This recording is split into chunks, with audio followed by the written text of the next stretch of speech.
factura sin ir al gym. Está con Luis Butín, sí. Maquillaje de Sephora.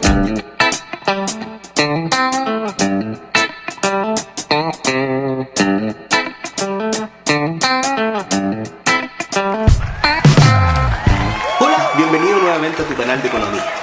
Hoy día vamos a tratar un tema relacionado con la solución del problema económico. ¿Recuerdas o no? Las múltiples necesidades, los recursos que son escasos, generan un problema que hacen surgir entonces a una disciplina como la economía. La solución a este problema depende de cómo tú das respuesta a las tres preguntas fundamentales de la economía, que son el qué producir, el cómo voy a producir y el para quién voy a producir.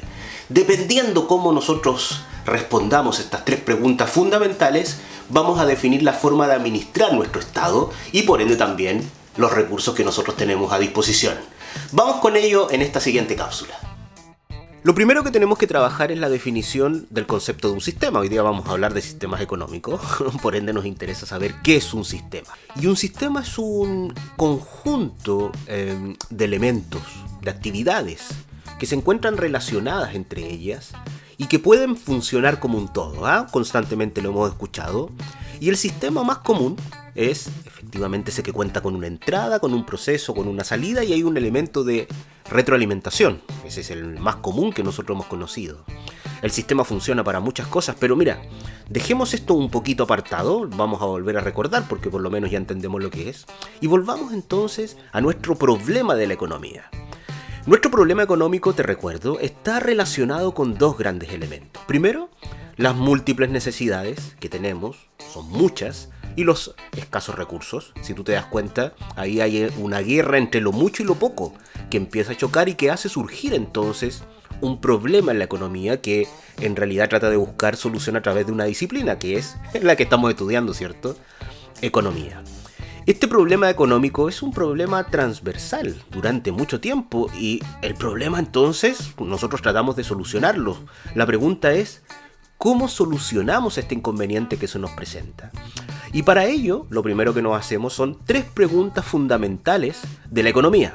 Cualquier persona que estudie economía básica va a empezar a preguntarse estas tres preguntas fundamentales que pasaron por muchos periodos del conocimiento: el qué producir, el cómo producir y el para quién voy a producir. La clave está aquí. La clave está en esas tres preguntas fundamentales porque dependiendo de cómo yo responda a esas tres preguntas, se va a formar lo que habíamos dejado en stand-by, ¿cierto? Se va a formar un sistema.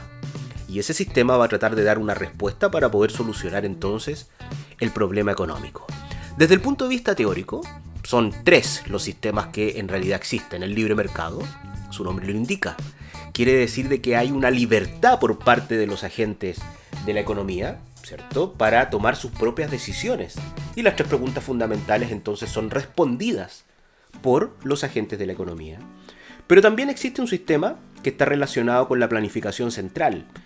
En esto por lo general existen comités centrales, en los cuales las decisiones pasan de este comité central, del Estado en particular, que toman entonces y que dan respuesta a estas tres preguntas fundamentales: el qué producir, el cómo producir y para quién producir. No sé si te das cuenta, son dos conceptos que son bastante extremos y que en ocasiones se pueden juntar a través de una economía mixta, o sea, un poquito del ingrediente del libre mercado y un poquito del ingrediente de planificación central. Ahí surgiría la economía mixta.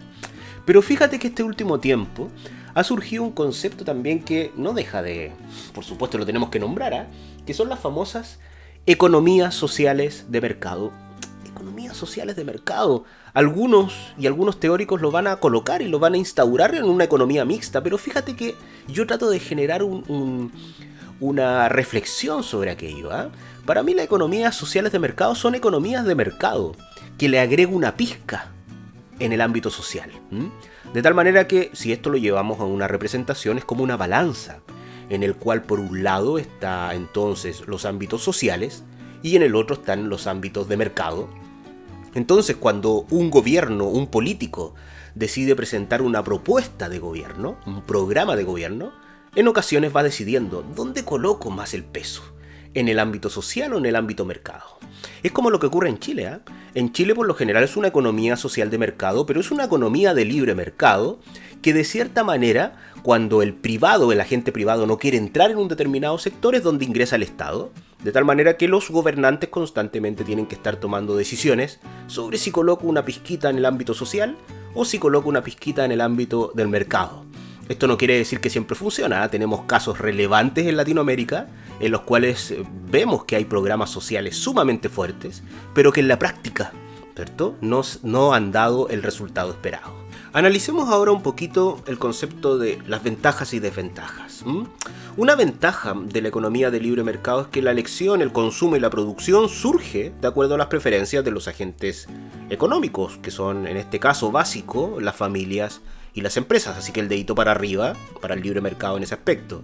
Pero la desventaja, el dedito para abajo, está relacionado con que muy posiblemente y comúnmente surge una distribución desigual de la renta, y también hay una escasez de algunos bienes que son necesarios porque son poco rentables. Por ejemplo, medicamentos que son necesarios únicamente para una persona, para una empresa no es rentable traerlo, y eso genera básicamente una clara desventaja de la economía de libre mercado. El dedito para arriba en el ámbito de la planificación centralizada se debe a que hay altos niveles de empleabilidad. Siempre existe un nivel elevado y eso se debe porque el Estado contrata una gran cantidad de gente, pero no necesariamente con las mejores condiciones. Eso hay que tenerlo entonces también claro, pero aquí coloquémoslo como una ventaja.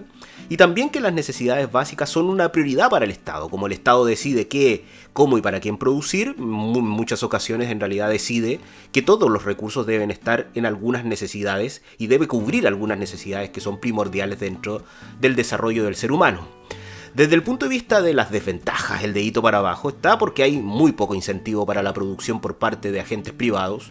Existe claramente una burocracia excesiva, eso nos cuenta la experiencia dentro de los distintos sistemas de planificación centralizada que se han implantado en el mundo.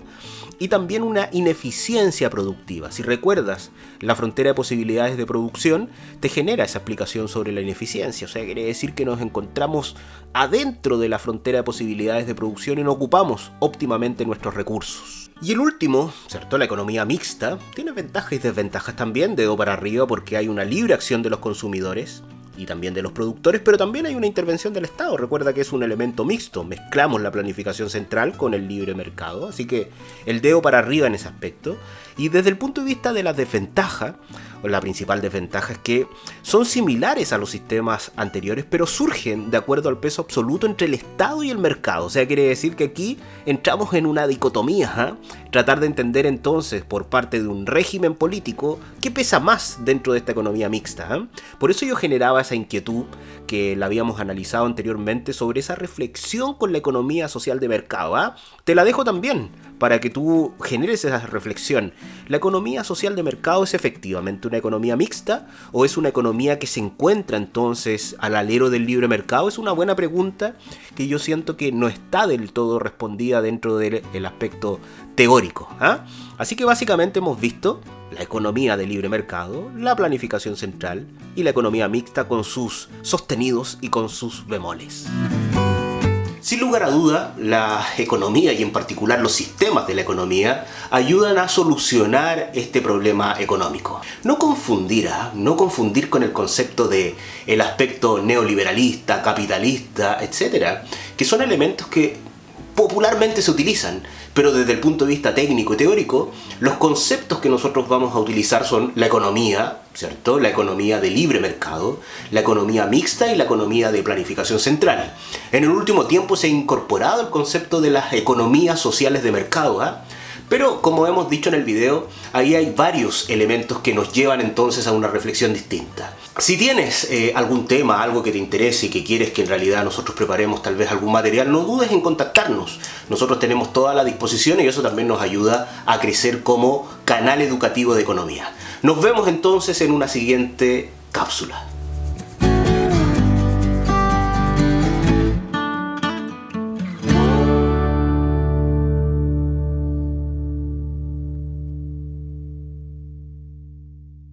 Por nadie llora, todas las relaciones pone fin. ¿Cómo se siente? ¿Cómo se siente?